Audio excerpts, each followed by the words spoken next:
Olá, seja muito bem-vindo ao nosso canal e seja muito bem-vindo a mais uma aula do nosso curso online Alimentos Funcionais. Se você ainda não é inscrito no nosso canal, se inscreva para que você receba a notificação quando nós postarmos novos vídeos. Curte essa aula, compartilha. E se você caiu aqui de paraquedas, saiba que você está na terceira aula desse curso. Então, volte às primeiras aulas, primeira e segunda, assiste às aulas e depois volte aqui novamente.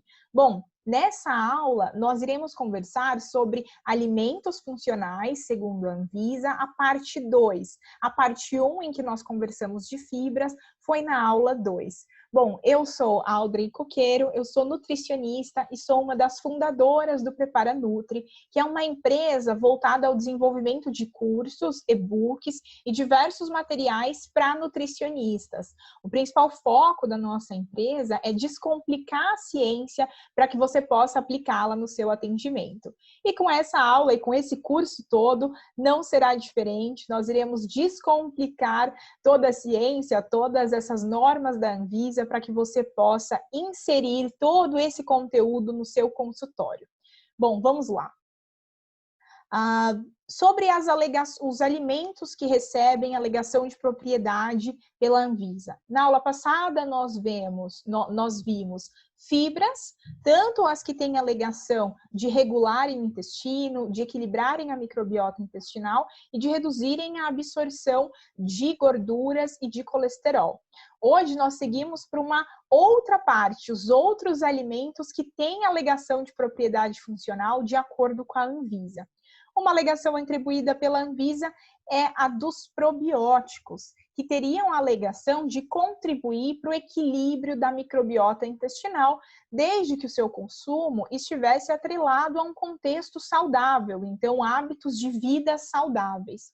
A quantidade mínima viável de probióticos deve estar na faixa de 10 a oitava a 10 a nona unidades formadoras de colônia, na recomendação diária desse produto pronto para consumo. Então, os probióticos, eles exercem essa função de equilibrar a microbiota intestinal desde que eles estejam nessa quantidade no produto.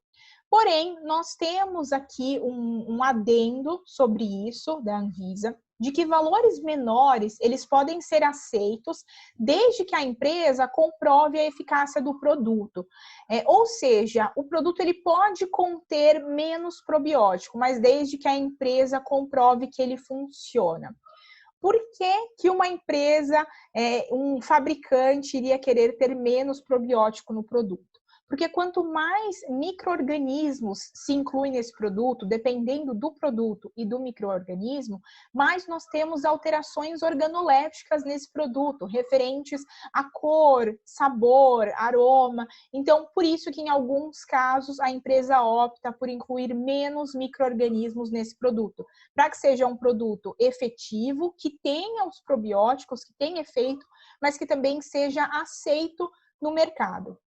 Bom, outra questão que é importante de debatermos acerca dos probióticos é que os micro-organismos Lactobacillus delbreck, a subespécie Bulgaricus, e os Streptococcus salivarius, a subespécie Thermophilus, não são considerados como probióticos, porque não há evidência científica suficiente de que esses micro-organismos atendam todos os requisitos para ser considerado como probióticos e também se eles de fato tenham efeito. Então, não está claro na literatura, essas informações, elas não estão claras. Por que você deve estar se perguntando o que isso tem a ver, quais são esses micro-organismos? Esses micro-organismos, Lactobacillus bulgaricus e Streptococcus thermophilus, são cepas start, são os micro-organismos necessários para a produção de iogurte. Então, todo iogurte possui esses dois micro-organismos, porque para a produção de iogurte, eles são necessários. O que isso nos diz enquanto nutricionistas? Que iogurte, por si só, não é um produto probiótico, porque os micro-organismos que você utiliza para fabricar esse iogurte não são considerados como probióticos de acordo com a Anvisa. Então, se um iogurte não for inserido de cepas probióticas perante a Anvisa, ele não é um iogurte probiótico. Então, iogurte por si só não é probiótico, porque contém lactobacillus bulgaricus, Streptococcus delbreck, Streptococcus thermophilus, desculpa, que não são considerados como probióticos. Mas uma questão que eu gostaria de enfatizar acerca dessa alegação proposta pela Anvisa é que, apesar dos probióticos terem diversos efeitos na literatura, então você encontra artigos vinculando a suplementação com probióticos com os mais diversos efeitos de saúde, a Anvisa ela é bastante conservadora em fazer apenas essa alegação de equilibrar a microbiota intestinal. Por quê? Apesar de nós termos muitos resultados na literatura científica, esses resultados eles são contraditórios. Então, muitos estudos demonstram um efeito benéfico do probiótico, mas outro estudo o contradiz. Então, a única coisa que nós realmente podemos afirmar que os probióticos fazem é equilibrar a microbiota intestinal. Bom, esses são os micro-organismos propostos pela Anvisa por terem esse caráter probiótico. Perceba que nós não temos aqui lactobacillus bulgaricus e Streptococcus thermophilus, e esses são todos os micro-organismos que nós podemos prescrever enquanto nutricionistas, que estão associados a equilibrar a microbiota intestinal e são considerados funcionais, com alegação de propriedade funcional, perante a Anvisa. Bom, mas o que são probióticos? São micro-organismos vivos que, quando administrados em quantidades adequadas, conferem benefícios à saúde do hospedeiro. Então, o que você precisa entender aqui é que, para um micro-organismo ser considerado como probiótico, ele precisa estar vivo no produto. Então, o probiótico, ele sempre está vivo no produto, no veículo em que ele está sendo administrado. Eu incluí esse termo aqui porque provavelmente vocês podem encontrar na literatura científica, que é o termo paraprobióticos ou ghost probiotics. Esse termo se refere a micro-organismos não vivos, a micro-organismos inativados. Então, eles estão presentes no produto, mas esse micro-organismo ele não está vivo. Por mais que vocês encontrem isso na literatura científica e alguns estudos demonstram resultados positivos dos paraprobióticos, inclusive em incitar menores respostas do sistema imunológico menos agressivas frente ao micro-organismo, e poderiam ser utilizadas para indivíduos com imunocomprometimento, os paraprobióticos não são comercializados, não estão presentes no nosso dia a dia, porque eles não são considerados como probióticos. Então, é um termo restrito à pesquisa. Quem sabe um dia eles se tornem probióticos, eles façam parte dessa definição de probióticos. Mas, por hora, eles estão restritos à pesquisa e nós não temos comprovações científicas suficientes que nos permitam utilizar esse recurso.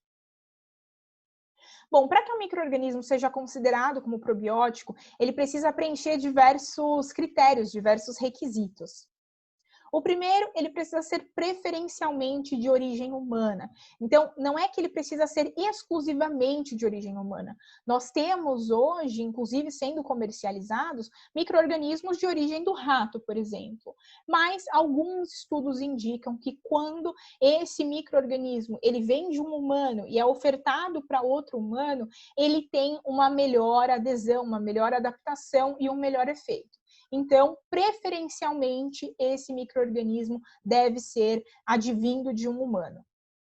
Ele precisa ser reconhecido como seguro à saúde por meio de evidências científicas, mesmo para indivíduos imunocomprometidos.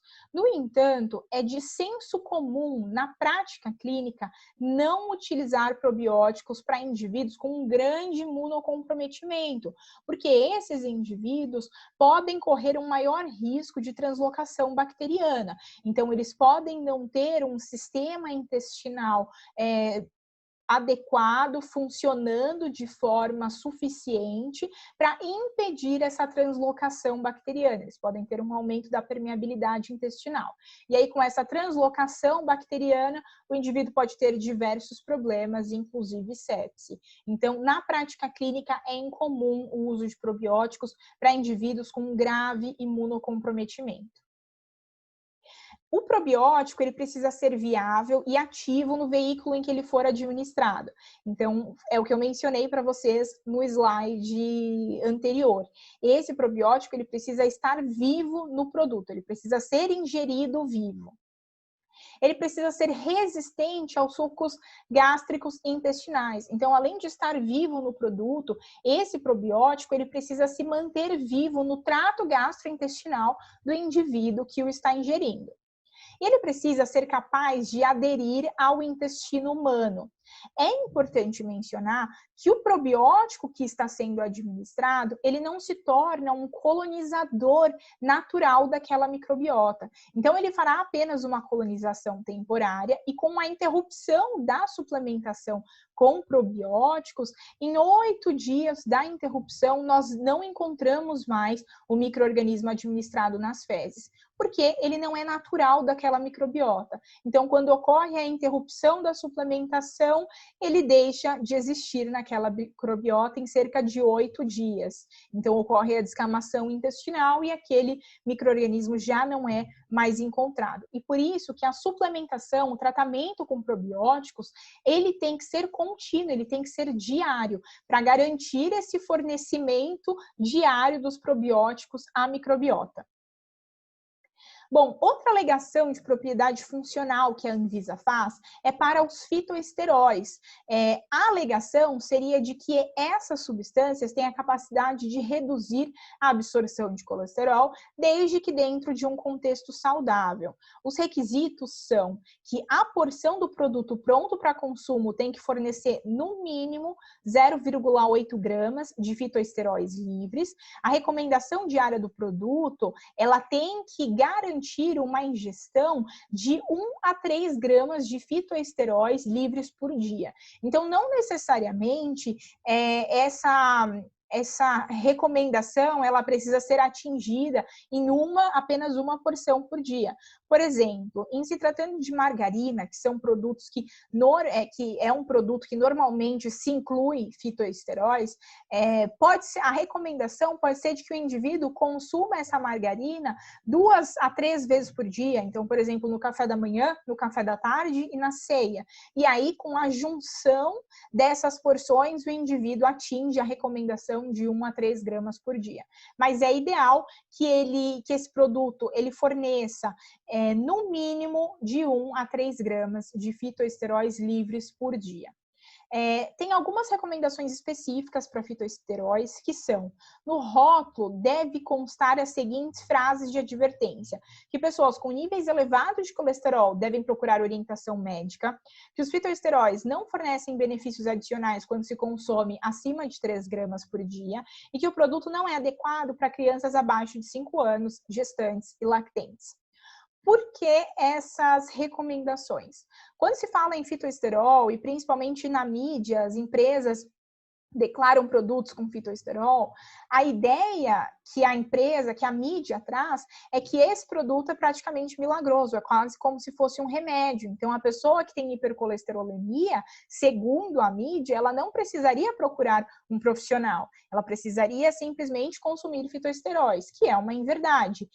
E, além disso, as pessoas acabam tendo essa informação equivocada e a crença errônea de que quanto mais se consome fitoesteróis, melhor é a função, a atuação dessa hipercolesterolemia, quando na verdade não existem benefícios claros com uma dose acima de 3 gramas. Então, o adequado é manter essa dose. Por isso que a empresa precisa incluir essas recomendações, essas informações no rótulo do produto. Bom, os fitoesteróis, eles são esteróis vegetais que apresentam estrutura química similar ao colesterol. Por ter essa estrutura similar ao colesterol, eles competem por absorção intestinal com o colesterol. Existem mais de 250 fitoesteróis que já foram identificados, sendo que os mais comuns são o beta-citosterol, o campesterol e o estigmasterol. Aqui nós temos a molécula de colesterol com a molécula de campesterol. E você pode perceber que as moléculas elas apresentam uma estrutura química semelhante e por isso elas competem por sítio de absorção. Competindo por sítio de absorção, passa-se a existir uma menor absorção intestinal de colesterol e ao invés do colesterol, o fitoesterol passa a ser absorvido. Então, essa é a alegação dos fitoesteróis de acordo com a Anvisa. Reduzir a absorção intestinal de colesterol e, num futuro, com essa situação ocorrendo de forma contínua, reduzir os níveis de colesterol sanguíneos. Bom, as principais fontes alimentares de fitoesterol são algumas oleaginosas, como amêndoas, nozes, amendoim. O amendoim é uma leguminosa, mas apresenta propriedades semelhantes a oleaginosas. Abacate, outras leguminosas, além do amendoim, feijão, óleos de soja, milho, girassol. E aqui eu incluí a observação de que existem produtos disponíveis para compra no mercado que são enriquecidos com fitoesterol. Além disso, você ainda pode utilizar a suplementação de fitoesterol. Bom, outra alegação de propriedade funcional aprovada pela Anvisa é da proteína da soja, cuja alegação é de ajudar a redução do colesterol. Então, o consumo diário mínimo de 25 gramas de proteína de soja pode ajudar na redução do colesterol e o consumo deve estar atrelado a um contexto saudável. No rótulo, precisa conter que o produto à base de soja, ele não faz nenhum tipo de ligação em relação a isoflavonas, e seja de conteúdo, por exemplo, contém ou algum tipo de alegação funcional, de saúde ou terapêutica, no que se refere à prevenção, tratamento e cura de doenças. A soja, quando se fala em soja, muitas pessoas já pensam em isoflavonas, principalmente associadas à saúde da mulher. Só que na literatura científica, a isoflavona, os estudos que nós temos, eles são muito contraditórios. Então, nós não conseguimos atribuir benefícios claros às isoflavonas. Por isso que esse produto que contiver proteína de soja não pode fazer nenhum tipo de alegação, seja no rótulo ou em qualquer parte da embalagem, mencionando que contém isoflavonas ou atribuindo algum tipo de alegação funcional às isoflavonas. Então, é preciso ter claro, né, nós precisamos ter isso claro na nossa mente, de que a alegação de propriedade funcional que a Anvisa faz é para a proteína de soja e não para a isoflavona. Bom, os principais mecanismos de ação associados à proteína de soja, reduzindo o colesterol, melhorando esses níveis de colesterol, são que a proteína de soja pode apresentar peptídeos bioativos e esses peptídeos bioativos estarem atrelados ao aumento da excreção fecal de ácidos biliares, aumentando a sua síntese hepática. Nós sabemos que o colesterol é um importante componente dos ácidos biliares, então, quando há uma redução, há um aumento da excreção de ácidos biliares, eu preciso usar colesterol para criar novos sais biliares, novos ácidos biliares. Além disso, nós temos outro mecanismo de ação, que seria as fibras alimentares presentes em produtos que contemplam proteína de soja, que favorecem o aumento da excreção fecal de ácidos biliares, novamente aumentando sua síntese hepática. Nós temos também que o perfil de aminoácidos da proteína de soja contempla mais arginina e menos metionina, favorecendo a síntese de óxido nítrico, que é um vasodilatador, e reduzindo a homocisteína, que está atrelada à redução, a um risco cardiovascular. O aumento da homocisteína é um risco cardiovascular. Então, o perfil de aminoácidos da proteína de soja poderia ser um perfil mais saudável, favorecendo o relaxamento dos vasos sanguíneos, melhorando de um modo geral essa saúde cardiovascular. Bom, as isoflavonas, por mais que nós não podemos atribuir a alegação de propriedade funcional a elas, alguns estudos demonstram que as isoflavonas aumentam o número de receptores hepáticos de LDL, favorecendo o catabolismo do colesterol. E ainda, as isoflavonas são consideradas como antioxidantes, auxiliando na prevenção da oxidação do LDL. A oxidação do LDL é um dos fatores responsáveis pelo desenvolvimento de aterosclerose. Mas é importante ressaltar mais uma vez que a Anvisa pede para que não faça nenhum tipo de alegação funcional para as isoflavonas, porque os estudos acerca dessa substância são contraditórios. Então, eu só incluí isso na apresentação para que você entenda que alguns estudos eles demonstram benefícios desses compostos, inclusive dizendo que talvez isso faria parte dos mecanismos de ação relacionados à redução de colesterol pela proteína de soja. Mas é importante entender que a Anvisa não faz nenhum tipo de alegação de propriedade funcional para as isoflavonas. Além disso, o último mecanismo de ação é a presença do fitato, que atuaria sobre enzimas que regulam a concentração de glicose hepática, da glicemia, mas os mecanismos eles são um pouco claros. De um modo geral, não apenas no que se refere ao fitato, mas todos os mecanismos atrelados à redução do colesterol utilizando a proteína de soja, eles não são completamente claros. Pode ser que esse efeito ele se deva ao fato de que o indivíduo muitas vezes ele troca a proteína de soja, então entre aspas carne de soja, para uma carne bovina que contempla mais colesterol e ácidos graxos saturados que favorecem a síntese do colesterol. Então, em muitos estudos nós temos a comparação de um indivíduo que consumiu a proteína de soja e um indivíduo que consumiu carne bovina.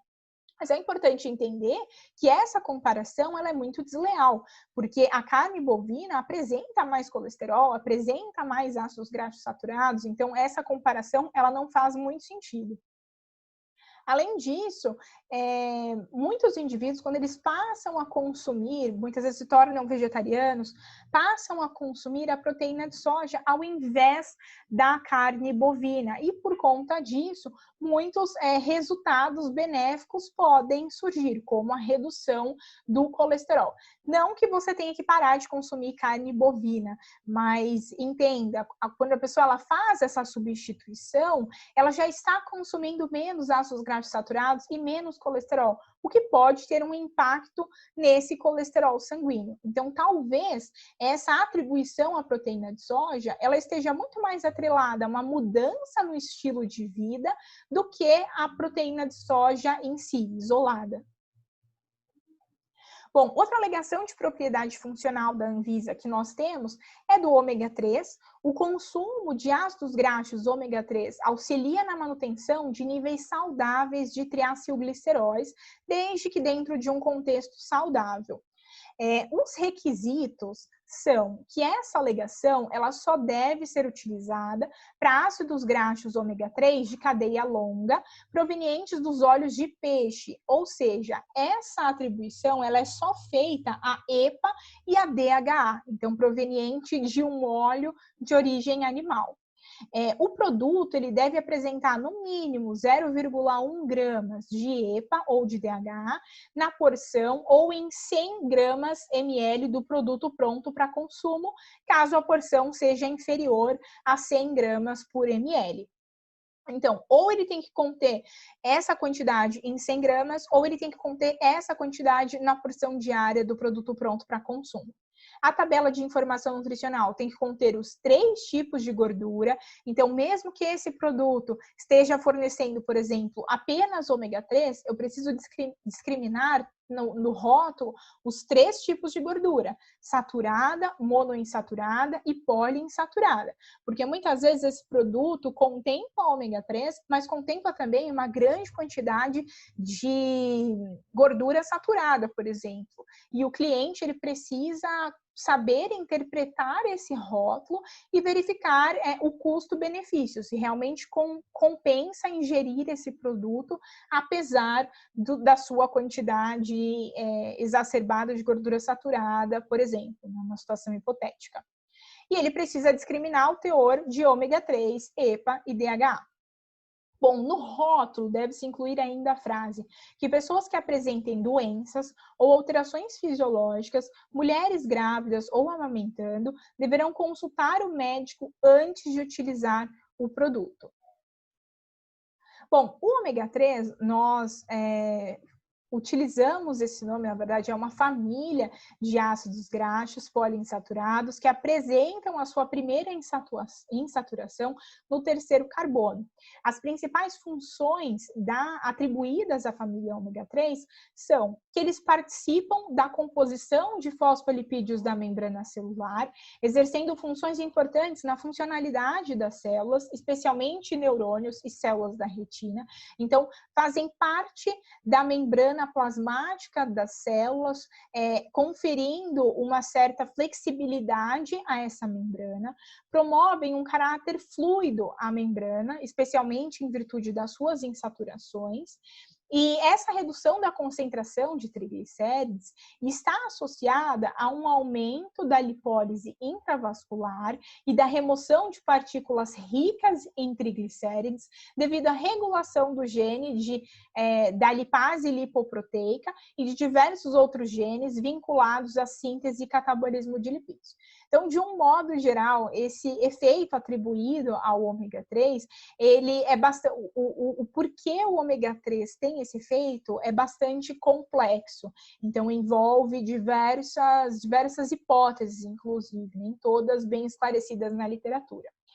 Além desse papel em reduzir a concentração de triglicerídeos, embora essa não seja a atribuição de alegação funcional proposta pela Anvisa para o ômega 3, nós sabemos que esse é um nutriente que tem importante papel imunomodulador, por ter um papel anti-inflamatório.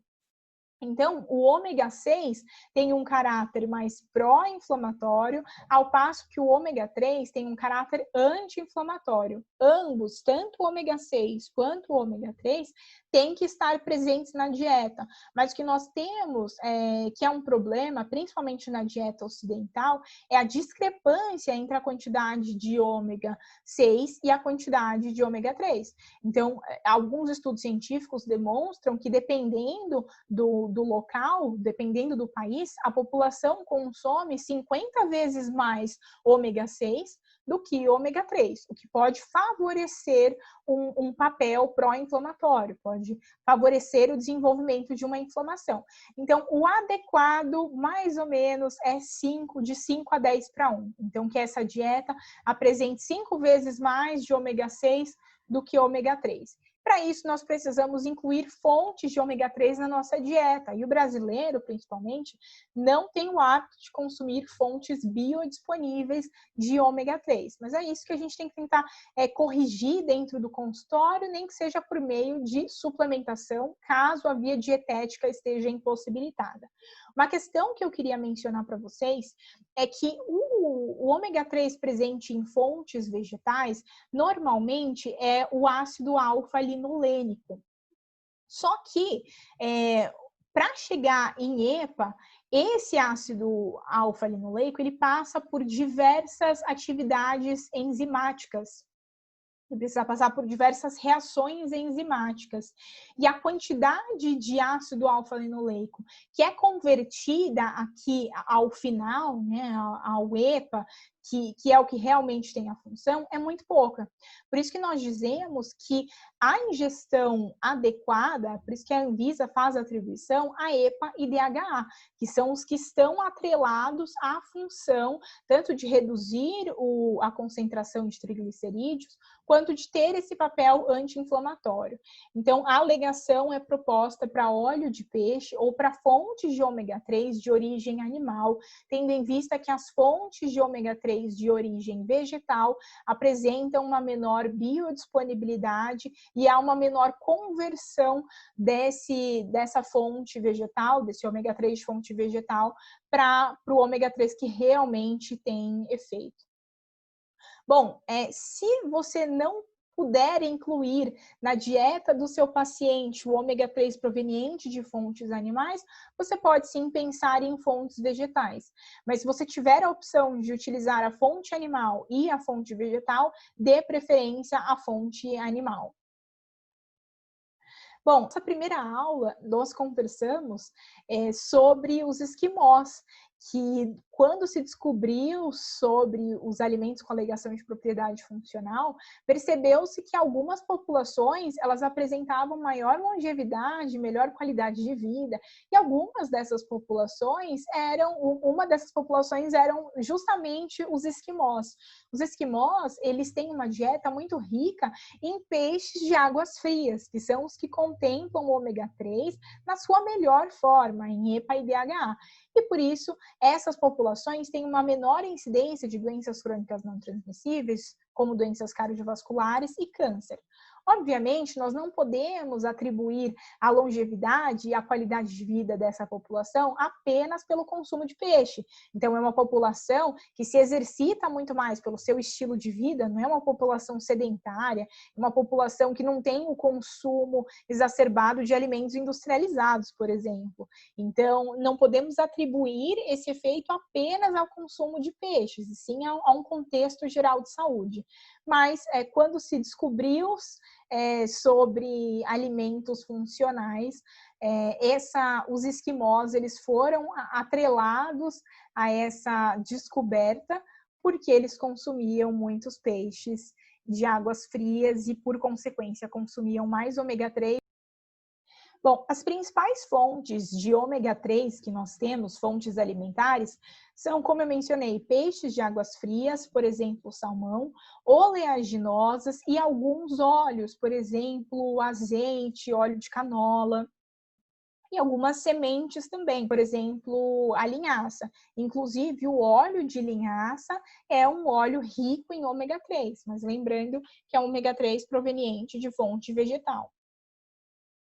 Bom, se você quiser conhecer ainda mais sobre esses alimentos que eu mencionei, sobre essas alegações de propriedade funcional da Anvisa, você pode utilizar esses 2 livros que são muito interessantes e abordam bastante o tema do nosso curso.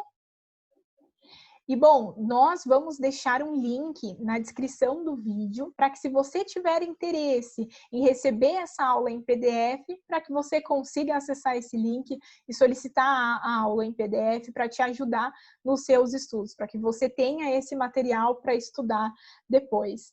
Nós estamos deixando também o link do Instagram do Prepara Nutri, que é a nossa empresa voltada ao desenvolvimento de cursos. Vai lá, conhece o nosso blog, conhece o nosso Instagram, nós postamos conteúdo diário. E se você tiver qualquer dúvida, nos mande mensagem no nosso e-mail, qualquer sugestão, nós estamos à disposição. E não esquece de curtir esse vídeo, compartilhar com seus amigos e se inscrever no canal. Até a próxima aula!